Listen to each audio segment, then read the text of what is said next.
Now that you've had a chance to go back and see all of those young guys that got snaps, happy with the enthusiasm, happy with the technique?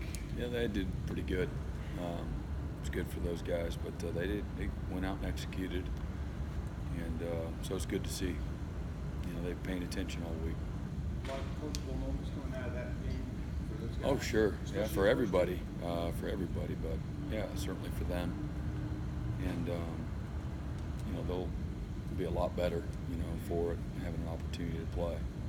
So and a lot of them got to play a lot of the game. So a lot of the second team guys anyway, in particular.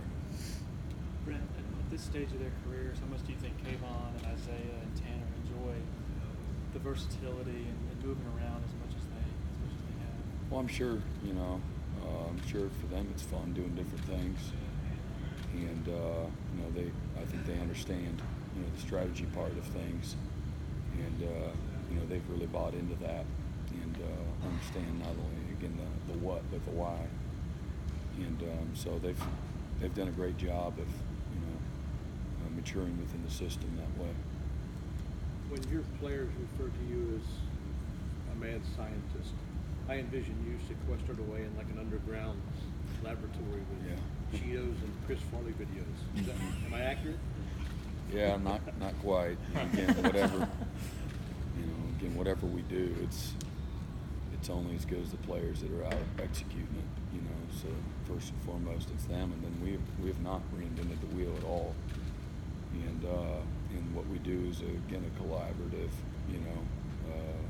effort. So I'm just trying to find the best way to utilize the personnel that we have, and that can change from week to week, but we have enough versatility where we can do that. Kayvon says he loves the way, how enthusiastic you get when they make a big play. Like the other day, he said he saw you on video after with his interception, and says that just really energizes them and all. How do you feel like when you're out there? Well, it's all of us because there's a celebration for all of us, just because there's a lot of hard work that goes in to the week, every week, and you got to start over. So it's really, exhausting.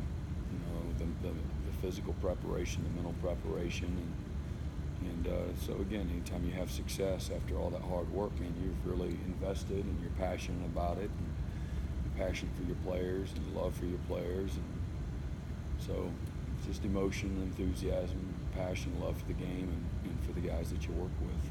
You think sometimes you want to go out there? I'm sorry? You think sometimes you want to be out there, maybe getting interceptions as well? No, I might be able to get picked because I know where to be. I'd have to pitch it laterally after I got it. Is North Carolina similar to any team y'all have seen either this year or sometime last year? Is this a new kind Sure, of challenge? yeah, no, a lot of the spread teams are doing a lot of the same stuff, and they have their own flavor to it as well. You'll see some of the same similarities. A lot of the counters and the RPOs that you saw even this last week, you'll see with North Carolina as well, and quarterback run game and move the pocket. These guys they're deep running back. We talked about last week's back being a great player, and they've got three really good backs, and utilize the tight end a lot more in a throwing game than last week's opponent. But of course, everything goes through the quarterback, in the run game. Brent, when you play as many guys as you were able to last week, is there a balance between the need to build depth and the need to keep the front line guys as crisp and sharp as you have to? Sure, yeah, and I think we did that. We played we rotated a little bit on our side of the ball with our ones and twos in the first half, but I can't remember what it was. Was it 38-3 at halftime? Yeah, that's right. 38-3 at halftime. So, I think we played I know we played a bunch of, maybe not all of them, but a bunch of the ones that first drive of the second half, and then started to aggressively start, substituting. So I thought that they got the work that they needed to get in. And but again, it's a long season, and you're going to have some injuries, and you got to develop your team. So they need to play meaningful situations too. what's the biggest progression or most important steps you see KJ Henry take from year 1 to year 2? Fundamentals and just discipline, and he's still working on all those things too. But he's made noticeable improvement with, again, pad level and his footwork and his alignments and his execution. And then again, playing under stress with those same techniques and fundamentals, and eye discipline, not looking in the backfield, standing straight up and down when you're looking in the backfield, and you're getting dug out of gaps. And he's learning how to be a more physical player at the point of attack and not just a pass rusher. Brent, when you look at UNC, their new quarterback, the freshman, what do you see in him so far? Very savvy, big arm, quick release, tough, competitive, instinctual, intelligent, plays with a lot of passion, and he's athletic and mobile.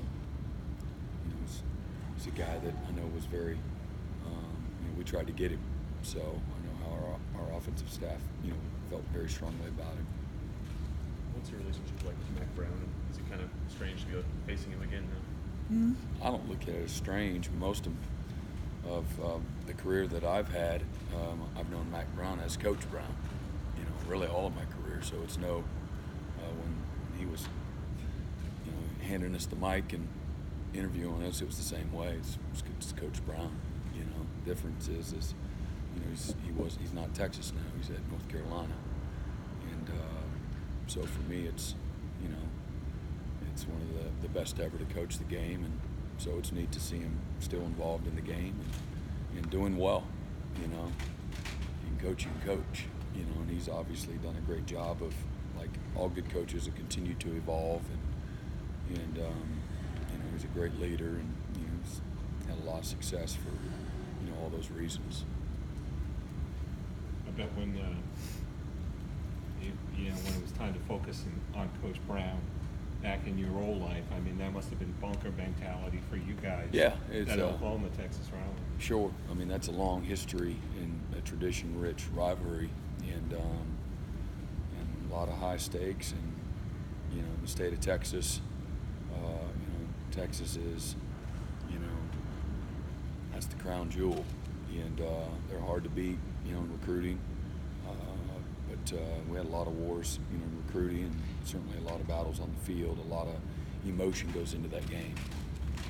So just like you would see it's more similar to a South Carolina Clemson rivalry than it is Oklahoma and Oklahoma State.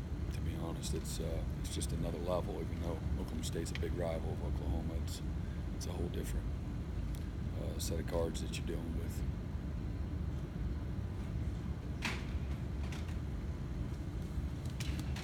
All right. Thanks, Brent. Yep.